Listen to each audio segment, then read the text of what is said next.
नमस्कार।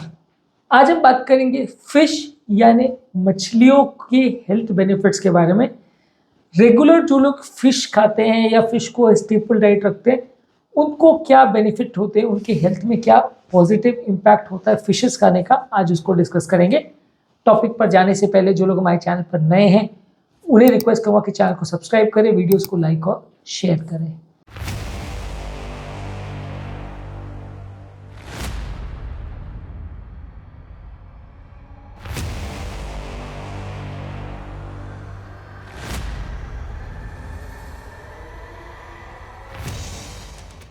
सबसे पहले हम बात करेंगे फिशेस के बेनिफिट्स के बारे में और उसके बाद उसके डिसएडवांटेज के बारे में। फिशेस बेसिकली प्रोटीन का बहुत अच्छा सोर्स है। प्रोटीन जो है फिश का जो है काफ़ी नेचुरल प्रोटीन रहता है, हाई कॉन्सेंट्रेशन प्रोटीन रहता है, फैट कम रहता है, इसलिए लीन प्रोटीन माना जाता है। तो वो सबसे अच्छा माना जाता है क्योंकि बाकी सारा एनिमल प्रोटीन या अंडों से आने वाला प्रोटीन साथ में फैट बहुत लेके आता है। अब मान लीजिए आपने एक अंडा खाया, उसमें 6 ग्राम प्रोटीन है, 6 ग्राम कोलेस्ट्रॉल भी साथ में आता है, फैट भी साथ में आता है, तो वो लीन प्रोटीन नहीं है। क्योंकि अगर आपने पूरा अंडा खाया, सिर्फ एग वाइट नहीं खाया, यानी पूरा अंडा को आपने ऑमलेट बना के खाया, बॉयल करके खाया, जैसे भी, तो आपको साथ में कोलेस्ट्रॉल भी जा रहा है प्रोटीन के। वहीं अगर आप नॉन वेज में कोई मीट ले रहे हैं या मटन चिकन कुछ भी ले रहे हैं, तो ज़्यादातर केस में प्रोटीन और फैट लगभग बराबर जाएगा। इनफैक्ट कई केसेस में जितना प्रोटीन नहीं जाएगा उससे ज़्यादा फैट से आपको नुकसान हो जाएगा।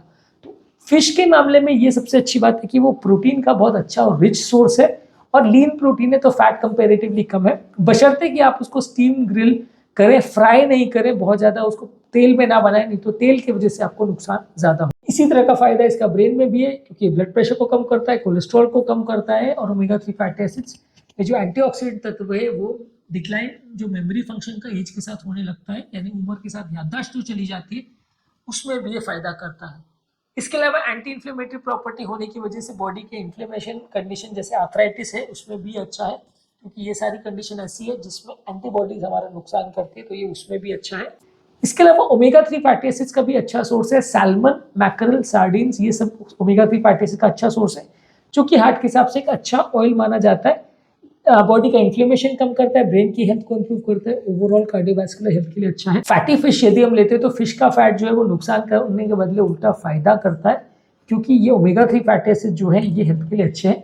हालांकि बहुत ज़्यादा फ्राई करने पर या बहुत ज़्यादा उसको अगर हम बहुत ज़्यादा पकाते हैं तो ये ओमेगा 3 फैटी एसिड जो कि अनसैचुरेटेड होते हैं वो डिस्ट्रॉय या डैमेज हो सकते हैं, तो इसलिए इसको बहुत ज़्यादा डीप फ्राई या बहुत ज़्यादा कुकिंग नहीं करना चाहिए। और ओमेगा 3 फैटी एसिड्स अगर आप फिश के फॉर्म में लेते हो, नेचुरल ओमेगा 3 फैटी एसिड लेते हो, तो हेल्थ के लिए अच्छा है। ओमेगा 3 फैटी एसिड्स के हिसाब से फिशेस सबसे अच्छा सोर्स ओमेगा 3 फैटी एसिड्स का माना जाता है नेचुरल फूड्स में।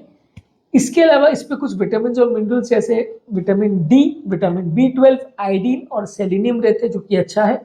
हार्ट की हेल्थ के लिए अच्छा है क्योंकि ओमेगा 3 फैटी एसिड्स है वो ट्राइग्लिसराइड्स को कम करता है, HDL को बढ़ाता है, ब्लड प्रेशर को कम करता है, तो हार्ट के क्लॉटिंग का टेंडेंसी और हार्ट की इन्फ्लेमेशन की टेंडेंसी, हार्ट अटैक की टेंडेंसी को कम करता है।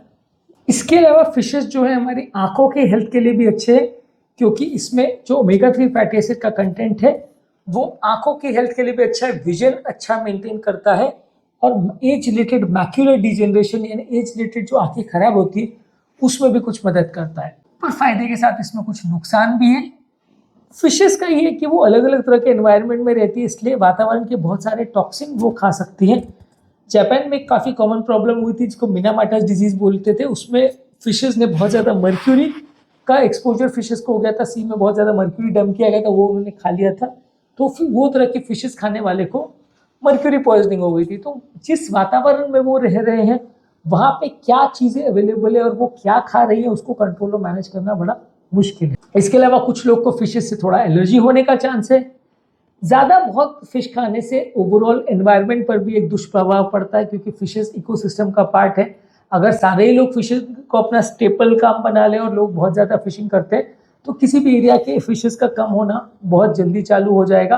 क्योंकि अगर हम फिश फार्मिंग कर रहे हैं तो फिर भी ठीक है कि हम वहाँ पे उनको कल्चर कर रहे हैं, उसके बाद फिर उनको फिशिंग के लिए यूज़ कर रहे हैं, लेकिन सी या किसी भी एरिया में आप बहुत ज़्यादा अगर फिशिंग करते हैं तो धीरे धीरे करके वहाँ पे कुछ पर्टिकुलर फिशेस एक्सटिंक्ट होने लग जाती है, ख़त्म होने लग जाती है, जिससे कंसर्न होता है। और फिश फार्मिंग भी अगर करते हैं तो वो भी थोड़ा सा इश्यूज रहते हैं, क्योंकि वो एरिया में वाटर पोल्यूशन का होना, बीमारी का फैलना, एनवायरमेंटल इश्यूज होना, ये सारे थोड़ा प्रॉब्लम रहते हैं। प्रोसेस्ड फिश प्रोडक्ट्स जो लोग लेते हैं मार्केट में, अगर फिश के जो बने बनाए खाद्य पदार्थ जो लोग लेते हैं उनके लिए भी थोड़ा इशू रहता है, क्योंकि वो सारी चीज़ों में अनहेल्दी फैट्स और प्रोसेस्ड फूड्स बहुत ज़्यादा डाले हुए रहते हैं, तो वो भी उतना फ़ायदा नहीं, नुकसान कर सकते हैं। फिशेस कई बार माइक्रो प्लास्टिक भी खा लेते हैं, अलग अलग तरह के केमिकल्स और मटेरियल्स भी खा लेते हैं, वो भी थोड़ा सा नुकसानदायक हो सकता है।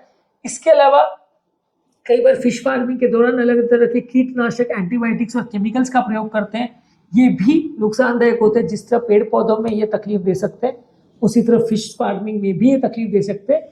फिश फार्मिंग का बेसिकली मतलब ये है कि एक पर्टिकुलर पॉन्ड में आप फिशेस को वहाँ पे ब्रीड करने दो, बाद में उनको निकाल के आप सेल कर दो, खाने पीने के यूज़ के लिए आप उसको यूज़ करो।